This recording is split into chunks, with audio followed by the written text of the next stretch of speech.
us, in the face of economic crisis in Nigeria, critical key players like the Nigerian National Petroleum Company Limited, NNPCL, and the Central Bank of Nigeria, that's the CBN, have assured Nigerians that the ailing economy is on the path to revitalisation based on emerging indicators in an interactive session between the joint committees of the National Assembly and finance key ministers and executives. The Group Executive Officer of the NNPCL, Mela Kyari, presented positive indicators in the energy and gas sector, stating that Nigeria is set to become a net exporter of petroleum by December this year, which will in turn ease the economic hardship in the country. Speaking in the same vein, the Deputy Governor of the CBN, Sani Abdullahi, said that the challenges of rising inflation, foreign exchange rate fluctuations, and food inflation will soon begin to show a downward trend. How feasible are these promises? Managing Director, Kyari Asset Management Limited, Johnson Chukwu, joins us via Zoom for this conversation. Mr. Chukwu, good morning. Thank you for joining us on the program. Thank you for having me. Good morning.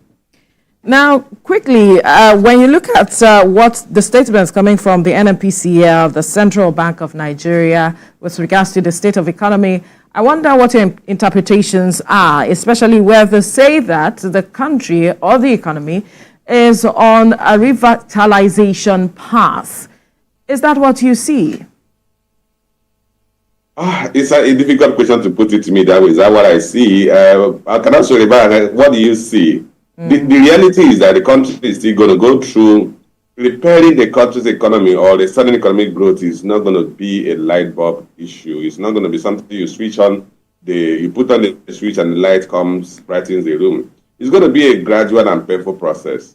It is good that the government officials are telling us, okay, good days are coming and nearby, so that because people live by hope, man live by hope.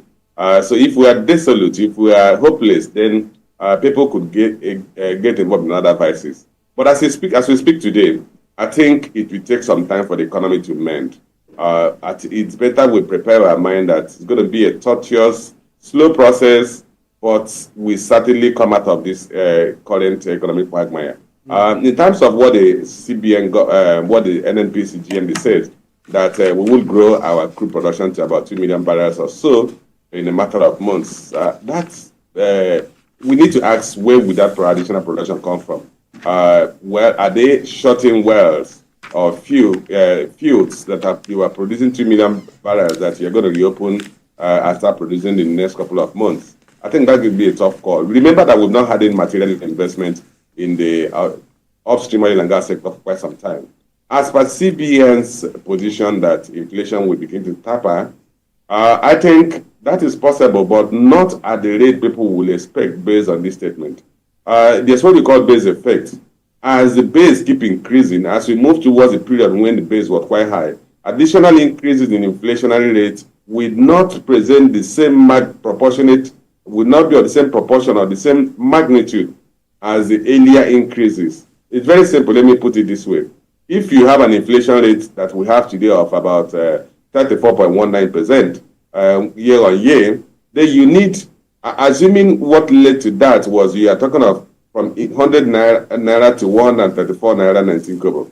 If you have another 134 naira 19 kobo increase, it will now be on 134 naira 19 kobo. So the impact is not going to be 34%. It's going to be talking about something like 20% or thereabout, 25%. So that's what we are going to witness. So we witness the deflation, but not disinflation. And that's why I said it's going to be a slow and tortuous process to come out of our current economic burn. But we'll certainly come out of it. But I don't think it's something we should expect in a few months or in a few weeks, and people expect they go to the market and they see prices collapse. You go to our crude production will go back to about 2.2 million, 2.5 million barrels.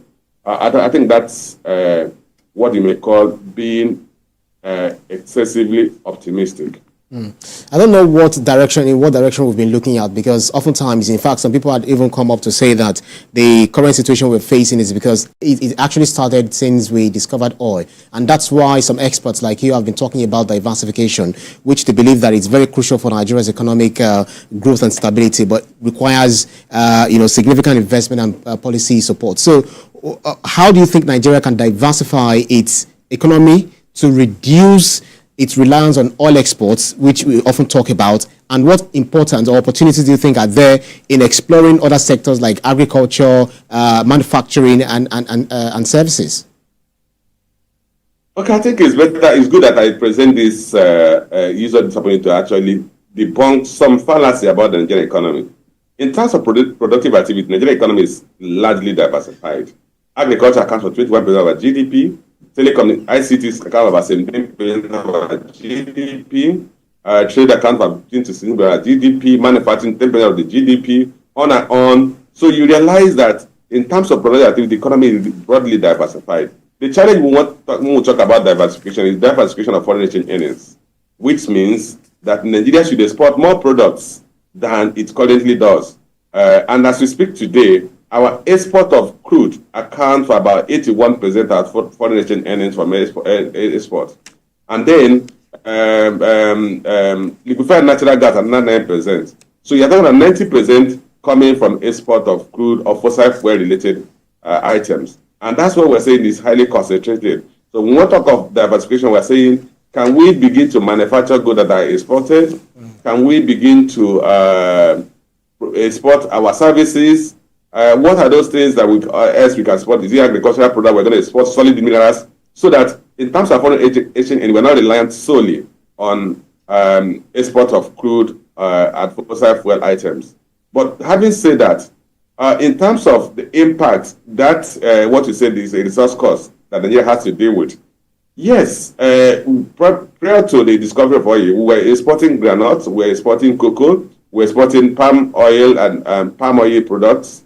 And therefore, our export was, granted, it was what you may call extractive industry export, which is what oil is, but it was multiple products we were exporting. Unfortunately, when we found oil, we slowed down or de-emphasized those other products. But the truth is, we are not going to achieve a lot of mileage from exporting extractive industry products. That is farming products as it were. We need to create an economy that creates goods that are of quality comparable to what is produced elsewhere, and are produced at costs that are comparable to what is produced elsewhere, so that we become competitive. We must focus on export of finished products. And that's why I say that in terms of diversifying your export earnings, it's not going to be something you get in a few months, because you need to build that productive base that will allow you to produce goods and services that are comparable to what is produced in South Korea, what is produced in Vietnam, what is produced in China, and are going to be produced at costs that are comparable to those products produced in those places. And that's why you can only compete. But in the short term, our redemption, if I have to use that word, in terms of stabilizing our currency, still relies on oil exports.